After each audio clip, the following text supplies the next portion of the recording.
Potentia is a third-person shooter action-adventure game that released in 2021, developed and published by Willy Pumpkin. Now, I'm not the type of person to make a direct comparison, but when you see the trailer, you tell me what you think immediately. Even a manifestation of life for all these years. This is strange.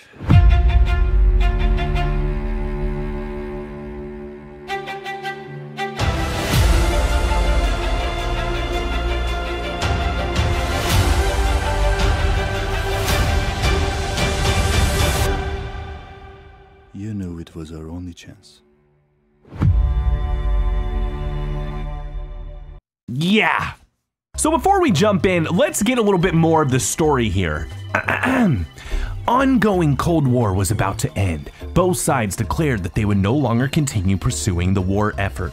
That night, everyone was on the streets. People were celebrating the end of the war. The entire city was like a party zone. One of our friends was throwing let's move on. When first loading up the game, we're greeted by the usual logo kind of video, intros, no big deal, and then we get Nathan Drake! Nathan Drake is in this? Oh man, I actually thought it was gonna be more like a Joel kind of looking character based on the trailer, but this is actually more Nathan Drake-ish, so I'm still not mad at it. Jumping into the options real quick, everything is fine, usual stuff you would expect with key bindings and video settings. Also, you can mix the audio, so thanks. When starting the game, you get the option of 3 difficulty settings: Greenhorn, Veteran, or Master. I went for Veteran, seemed appropriate based on the description. The first cinematics gives us some white text saying that there was a mood and celebration and everyone seemed happy. Also, that the war was over. Then we're dropped in control of Nathan Drake, Victor. We take control of Victor and get the opportunity to walk around and see people celebrating, and some showing the moves. This guy seems a little out of place here. And I don't know why everyone is standing around this guy, but he's not as good. We make our way to the train station and then call a friend who wants to meet us on 15th Street. They're also kind of rushy. 15th Street. I'll meet you here. Hurry! This is where we first get introduced to the detective mode from Arkham Asylum, or something like that. Basically, there's a button we can hit, scans the area, and tells us points of interest. You can walk around the station, seeing people interacting and sort of doing their own thing.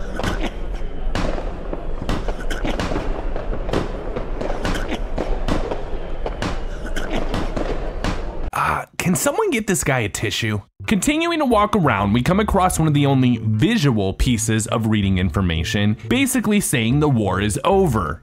Immediately following, we get the interaction between 2 gentlemen. One appears to be a homeless veteran, and the other was just trying to give him a quarter. Go away, idiot. I'm not taking your money even if you stuck it to my mouth. I don't understand. I just wanted to help. The homeless vet is very upset, so we try to solve the issue by also giving some money. His reaction is taking a photo and saying that he always pays his debts. No more problems, okay? What are you doing?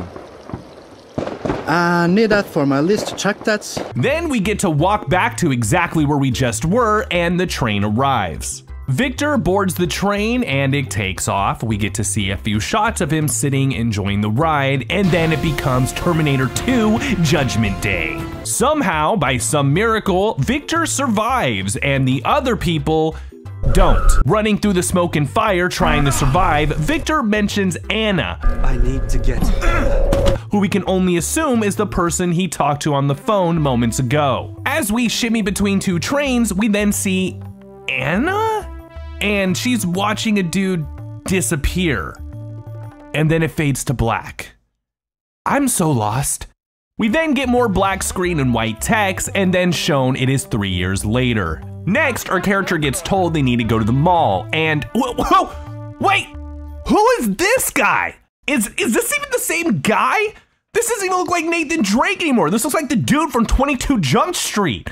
This is like Kurt Russell's son now. What happened? Well, after a little bit of research, it looks like that Potentia potentially was getting really upset with all the Last of Us comparisons. So they posted an update that they'd be changing how the character looks. And reading the post, they come off a little mad about the whole thing and even say or mention cyberbullying. Look, I'm not advocating cyberbullying or anything like that, but were you really surprised by that kind of reaction, given that this is what the game looked like? So, to end the comparisons and the cyberbullying, we got Victor now with long blonde hair.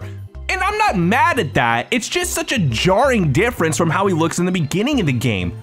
Like, why did they change that too? Now we get our first real introduction into the game, having a health bar and ATP, adenosine triphosphate. Okay, it's like a stamina bar. Victor is on his way to the market while having a birdemic level conversation. Maybe we can find a way to contact them someday. There should be a way. I don't know. With a little bit of exploration and mixing in some climbing, we find the crowbar, and melee becomes our first form of attack. As we move on, you get to find out that the game does want to do a little extra lore building, so notes and journals are left around. Today we finished container area. We have selected most quiet part of city for build at shelter. However, 1 week ago we heard a gunshot. Are we safe? I do not know. Andrew. It's just filler, really. Oh, sweet, a gun too. We then get to push some trash, hear gunfire, then get to push a fridge, and then find 2 dead bodies. Victor's reaction is, I will get that damn market today. But I have a different priority right now. whatever that means. Then we get our first time to stealth kill. Haha. Moving on, we kill this guy staring at the cat. And then the cat. Victor explores through some abandoned buildings and gives us a tidbit of info. I used to have a friend living here. I never saw him again after the incident. Thanks, Victor. Spotting a thug with a bat, we set off his awareness and have to go hands-on. I will say that they are kind of a tough enemy, but they don't have the best one-liners. What the hell? Not too long after, we get our first shot with throwing the grenade, and I can't see! What? I can't see! And this is where I changed the camera settings so it was more over the shoulder and not so directly behind. After some more exploration, we get introduced to a new mechanic, whistling. And I swear, this is the only time I ever used it, and it didn't even work then. We arrive at the market and Victor almost immediately claims there's nobody here. Seems so. Switching off. I'll get out as soon as possible. Then realizes somebody is here. Fuck, they're here. Yeah, Victor, I would say that there's a few people who are actually here. I want to take a moment just to talk about the AI in Potentia. Now, it's not the worst AI that I've ever seen, but it feels very plugged in, very like demo version of something that could exist in a far more advanced way. The AI seems to move and kind of like pursue you in just a very simplistic and expected way. And one of the weird things is something like this happened and there was nothing I could do. Like, I couldn't do anything. He just surrendered and you just look at him and he gives you that weird uncanny valley like stare. It's gross. So we clear the market and then get to fight the guy from PUBG. That's not without also getting a super cool pump shotgun. Victor decides that it's time to head home and the trip to the market wasn't worth it because the Reavers took everything, ignoring the fact that we killed them all. Victor meets back up with Anna at their sanctuary, but not for too long because the Reavers have found us! What the hell? Somehow! Is there anyone here? We should get the fuck out of here ASAP. Of course, we do our due diligence and kill everyone who's infiltrated this school turned sanctuary. And wait, who's this guy? Was this guy the principal? This dude's giving me like that weird feeling. Victor finishes off the last remaining Reavers and then for some reason totally forgets he had booby traps. This results in Anna getting kidnapped and you doing the Joe Swanson. Booby traps. Did he just grunt over himself? Our character, feeling like we do playing the game, is almost killed, but then miraculously saved. Getting some white text on black background, can't get enough of that, and then an Alan Wake clip from E3, we wake up to this.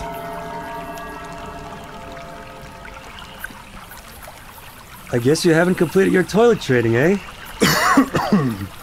Welcome to my home, buddy. I don't like to talk while pissing. If you don't like to talk while pissing, maybe don't do it right at the front door. You seem oddly familiar. Yeah, they probably met somewhere before. Never. It's the homeless guy from the beginning. He looks exactly the same. Homeless and veteran Rick tells us that he fixed us up because we had helped him before and he always repays his debts. He takes us very seriously because he has a photo of us. I thought he was homeless, but he somehow had this, he got a photo. Of course, Victor handles this very calmly. Are you serious? Fucking maniac, I wish this was just a nightmare. And then figures out a very clever way to get Rick to help us out. Ahem. Well, it seems to me you can use a watch. Well, you owe me again. Let's go. Oh, a watch. I lost mine weeks ago. Wait a second. Shit. What do you want? This is where we get our bow and arrow, and we're going across the forest. So, Victor, the master of avoiding social awkwardness, sparks up a conversation. Who are you? How was your life before everything? Call me Andy. Easier than it was used to. Whoa. This guy just told us his name was Rick, unless I misunderstood and he's talking about someone else? I don't know. ND? Yeah, we get the joke, but this kind of doesn't make sense. Victor also calls the enemies the Ravagers, but mostly always calls them the Reavers, and I don't understand if there's even a difference. After a long, smooth trek through the forest, including killing Reavers, we come across this note, and I don't know the reference. Breaking into a few cabins and gaining some loot, we continue on through the forest, and it is a long trek. Finally, Victor and ND reach an endpoint where they fight a huge group of enemies. There's not a lot of creativity here, you just pick up ammo and continue shooting people in the face. While there's not a lot going on here, I somehow managed to get myself to a point where I was soft locked. The final enemy wouldn't appear or show up anywhere, and when I thought I was moving forward, I was just going backwards and glitching out of the level. So I got to reload that save and do it again, but then we were fine. After killing all the bad guys, Victor and ND talk about how they are both completely lost. Are you fucking kidding me? But continue forward to meet this guy. You are looking for me? Whoa, what is up with this guy's voice? That is deep. Okay, look, I gotta talk about the voice acting here. What in the world is going on with the voice acting in this game? It is not only on birdemic levels of performance, but everyone seems to be talking at this sort of monotoned, lack of expression sort of level. I'm just saying, listen to this. Does this sound like a human to you? Like a real person? Which way now? Actually, I don't remember. Choose one. Are you fucking kidding me? Okay, let's fast forward for a second here. Stop. All right, here in the credits, we're gonna see the same names keep coming up because it was a small development team that made the game. So of course they had multiple roles. But when you get to voice actors, Virago. That's the only name that is credited. Virago. Look, I'm not discrediting the voice actor and their capabilities, but after playing through the game, I just don't have a strong feeling that this was a human at all. And I tried to do the research on what Virago possibly could be, and I just couldn't find it. My guess though is it's basically text to speech.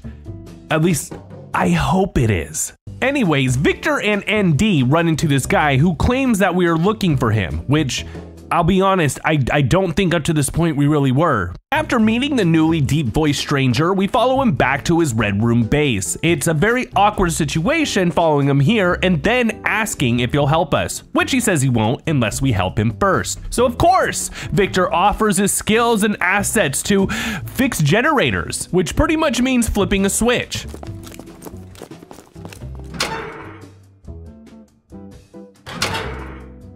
Nice. Once we fix the generator, we're able to then get a new weapon, the automatic rifle. Nice. The deep voice stranger informs us he will not continue helping nor moving forward, so it's just back to you and homeless turned hero ND. You both walk up to what I assume is a Reaver's home base with this badass scene. You know we're gonna die, right? Nah, this is not the first time I risk it, and believe me, it won't be the last. Would you look at that? Night vision goggles. All of a sudden, this game went from being The Last of Us to being oh, okay, never mind. Okay, well, you and Sam, I mean Victor, start to use stealth and night vision to your advantage. Victor also gains the suppressor, an attachment for his handgun. This makes the weapon the best weapon in the game. See, the handgun is already super accurate, and when you get a headshot, it's a one-hit kill. Adding the suppressor allows you to stay stealthy and not alert others, so you can pick off enemies one by one, baby. After quite a few stealthy headshots, we come across one specific enemy that has choice words. Cigarette. A few more stealth kills and one box push later, Victor finds the suspect he's been looking for and decides it's time to go bad cop on his ass. All your friends are fucked up, and there's no more excuse preventing us two from having a special little moment. Don't make me do this. I don't know why, but the way the shotgun comes up is hilarious. The suspect appears that they're not going to talk, and we fade to black. Then we fade back and Victor and ND are where they want to be. So I guess they did talk. We just don't get to see it. So it's you and ND here to fight together, or not, because he wants to go do his own thing again. Okay, well, it's just you in this overgrown neighborhood that looks actually kind of familiar. Okay, let's stop. I want to talk about the levels in Potentia because I've been kind of itching to get to this subject. When playing Potentia, I noticed that the levels felt like they were a huge contrast to other things like the character design or some of the gameplay mechanics. See, the levels themselves feel very detailed. There's a lot of attention of things and how they're placed and just almost overpopulated with static items and models, but you know, it works. Then you see a character in this level and it feels like it's out of place. Almost like the levels were made by someone completely different that's not even from the same team. Wait a minute. Okay, hold on. I recognize that level, so where did I recognize it from? Oh, that's right. This game, Deathly Stillness. Now, this isn't a video on Deathly Stillness, but to explain, Deathly Stillness is a free demo that you can download on Steam, and I believe the game is being developed by like one person. And if you've ever looked into game development, it's a huge workload. So if you have a really small team, sometimes you can get some of the workload to kind of lighten up if you download or purchase things like asset packs instead of making your own. Now, I'm not saying seeing an asset pack in a video game makes it a bad game. Other developers can use these asset packs and create amazing titles. It's not something alone that signifies that. But when you start to notice something just seems really out of place and it's an asset that can be downloaded or purchased, that's what makes you start to think, how much of this is actually a good skilled level of work and how much of this was just bought and put together. Anyways, so Victor is here sort of by himself, killing everyone and anyone he sees, leading to a locked door where we're told in order to get unlocked, we'll have to get the spare key from Henry's attic. Oh, Henry, always leaving those spare keys in your attic to other people's houses. So we get the key and then head on inside, and I almost die due to a camera glitch. Picking up some rack packs to make sure we're all healed, you head upstairs and find your wife, Anna. But it's not really you who saves her, it's ND moving in with his Sam Fisher solid snake skills. For some reason, even though the whole focus was finding your wife, she is not in the cinematic that happens next. Instead, it's more to give you a deeper dive into ND and who he is, since that seems to be important now. We get a flashback for a few hours ago where it has ND explaining that he was in the military and he does have family, but he's not really sure what happened to him, but they don't live around here. And then Victor gives what I think was an attempt at a compliment. Well, you were like a real asshole in the station. There's still something inside you. Ah, man, this writing sucks! Now, with your wife and ND, you are a team of 3, and in the epic battle that Potentia has been leading up to, which just feels like that fight you did like 20 minutes ago, right? The same thing, it was like a wave fight, bunch of people. Now your wife is just here too. We also are apparently joined by our old deep voice friend from not too long ago. So you kill a bunch of people, and then once that is done, you get to have this beautiful cinematic. It was an honor. I'm just gonna curl up and have my last beers. You fight well. You don't have to. Why? Okay, why is it? Hold on. Why is everybody not looking at each other? He's definitely not looking at him. He can't be looking at him. She's looking like that way, and what? I don't even know where he's looking. After the epic battle, Victor invites our deep voice friend to come back and hang out, but he's not very interested. Victor, Anna, and ND are on their way to the airport and making jokes about hot chicks. We, of course, again get into another firefight. Wait, what did he just say? Michael, you okay? Who's Michael? I swear this dude's been called like 3 different names through this game. We continue our way through the forest and get into another firefight. It's getting old.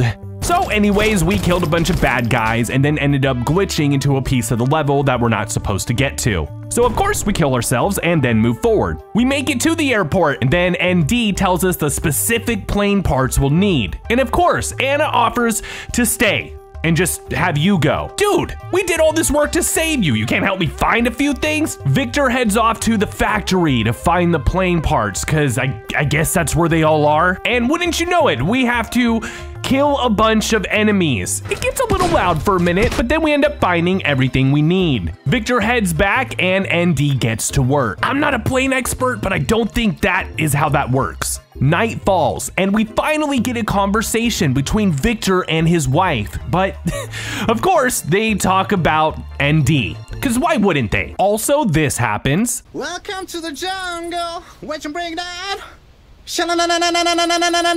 Sneeze. Whoa! I wanna watch you bleed.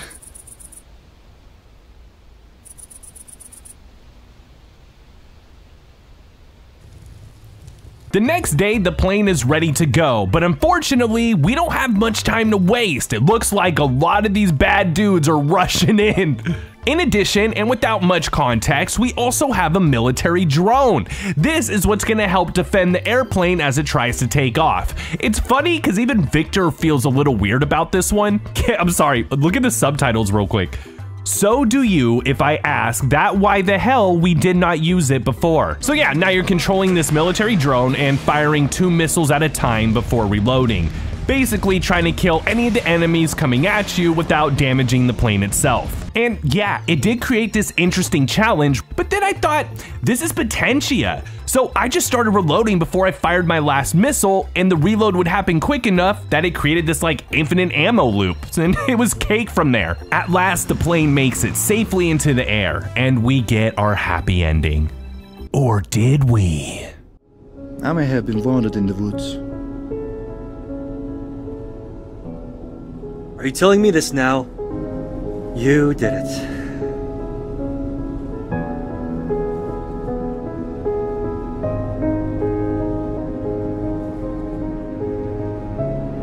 So yeah, that dude dies, but at least he got to check you off his weird photo. For some reason, we're approached by military jets, who for a moment were going to shoot us down until Anna confirms, or more so, reveals herself to be Lieutenant Petrova. Apparently 4 years ago, Anna walked down a hallway and was congratulated for returning home after surviving or successfully being a part of the whole Potentia phase of matter thing. And that's what caused the whole post-apocalyptic stuff to happen. So there you go. Now you know, that's the story of Potentia. The game ends with Anna and Victor sitting at the beach. I don't know why Victor is sitting like that, and Anna reveals everything. Victor takes a moment and responds by breaking up with her. You planned everything. You hid everything from me. We survived in that damned hell. The kids died, Anna. You killed thousands of innocents. You leave me no choice. And that's the end. Potentia is a third-person shooter that has borrowed many things from many different sources, but it is glued together with the story of a man trying to find his wife who only ends up being the whole reason everything happened and ultimately betraying him. It does have decent shooting mechanics, which I'm not sure if I can accredit to the developers or not. It has a very, very terrible written story, which I will accredit the developers for. Overall, the game only was as entertaining as it was going to get worse, because if it got any better, it just would have been stale and boring. If you ever are in a situation where there is no absolute way that you can play The Last of Us or maybe Splinter Cell Conviction, and you want something that can deliver on that most wish Temu way possible, don't look at Potentia for that answer. Thank you and good night.